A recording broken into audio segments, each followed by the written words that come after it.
Radhe Radhe friends, मैं रंजना कालरा आप सबके लिए एक नई वीडियो के साथ फिर से हाजिर हूँ। तो अगर आप लोगों को वीडियो अच्छी लगे तो प्लीज़ लाइक शेयर कमेंट ज़रूर कीजिएगा। और अगर मेरे चैनल पर नए हैं तो मेरे चैनल को सब्सक्राइब ज़रूर कीजिएगा और बेल आइकन प्रेस करना बिल्कुल मत भूलिएगा। राजा पृथु ने नारद जी से कहा, हे महाराज, कृपा करके भगवान की पूजा का महात्म्य कहिए।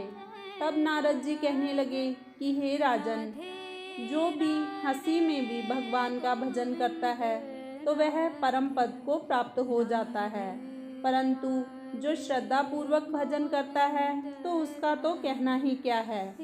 इस संबंध में हम तुमको एक पुराना इतिहास सुनाते हैं। कलिंद पर्वत पर बसे दीर्घपुर नाम के नगर में एक अति धर्मात्मा, प्रजा को पुत्र के समान पालने वाला सुबाहु नामक राजा राज्य करता था। उसके धूम्रकेश नाम वाला अति दुष्ट, चोर, ज्वारी, परस्त्रीगामी तथा व्यभिचारी एक पुत्र था। उसकी यह दशा देखकर उसके पिता राजा सुबाहु ने उसको ताड़ना दी, परंतु वह किसी प्रकार नहीं माना। गेंद खेलते हुए एक दिन उसकी गेंद छोटी रानी के महल में जा गिरी।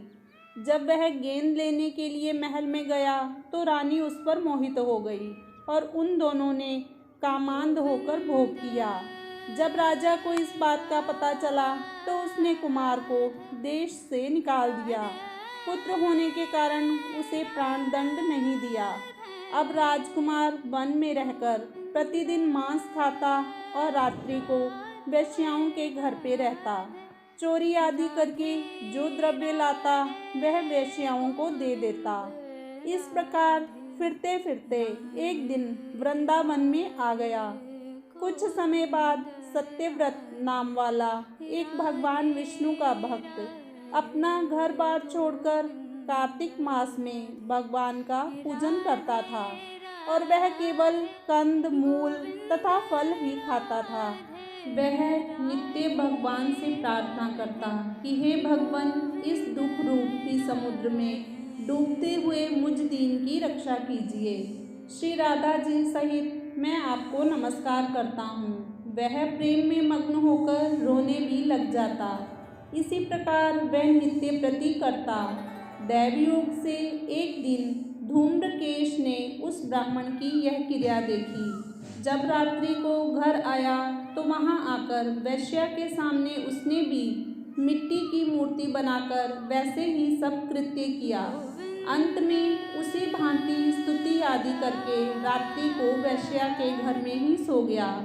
दैवयोग से राजा के दूत भी उसी समय वहां पर आ गए और उनके हाथ से धूम्रकेश मारा गया और यमदूत उसको महापापी समझकर मारते हुए पकड़कर उसको यमराज के पास लाए। उसको देखते ही यमराज खड़े हो गए तथा उसको पाद्य, अर्घ्य आदि प्रदान किया।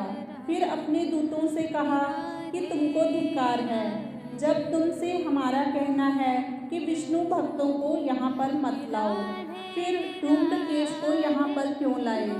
उसने चाहे हास्य से ही कार्तिक मास का व्रत वृंदावन धाम में किया, मगर फिर भी यह बैकुंठ में जाने की योग्य है।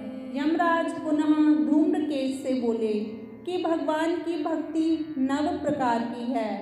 उनकी कथा सुनने से राजा परीक्षित, कीर्तन से शुकदेव, स्मरण से प्रहलाद, पाद सेवा से लक्ष्मी, पूजा से पृथु, वंदना से अक्रूर, दास भाव से सुग्रीव, मित्र भाव से अर्जुन, आत्मनिवेदन से राजा बलि जिस प्रकार परम पद को प्राप्त हुए हैं, उसी प्रकार तुमने भी चाहे हास्य से ही भगवान की पूजा की, मगर फिर भी तुम स्वर्ग के अधिकारी हो। यद्यपि तुम अपने कर्मानुसार पहले नरक के अधिकारी थे, मगर अब वैकुंठ के अधिकारी हो। कार्तिक मास में की गई भगवान की पूजा व्यर्थ नहीं जा सकती। जय श्री कृष्ण। राधे राधे।